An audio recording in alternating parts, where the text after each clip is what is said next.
लग्न जरी झालं ना तरी सुद्धा गौरी मातेच्या व्रतात, गौरी मातेच्या पूजनात आजपर्यंत मी केव्हाही खंड पाडू दिला नाही. आणि म्हणूनच तर देव गाभाऱ्यात माझी पावलं पडली. देव गाभाऱ्यात गौरी मातेचा तिचा आशीर्वाद आपल्या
माझ्या मनात वाटायला लागला तू आऊच नाही वागी नसेल कोणाचा असा केलं तर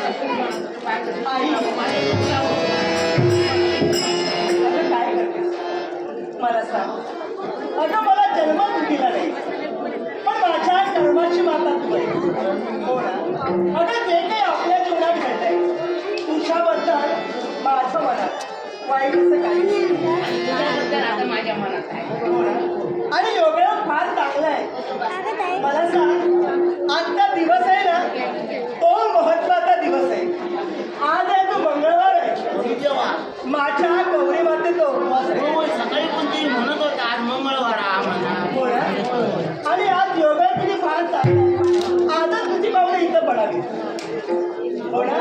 तुझी गौरीच माझी माझ्या आईने तुला बुद्धी दिली आणि म्हणून तुझी पावलं इथं पडली.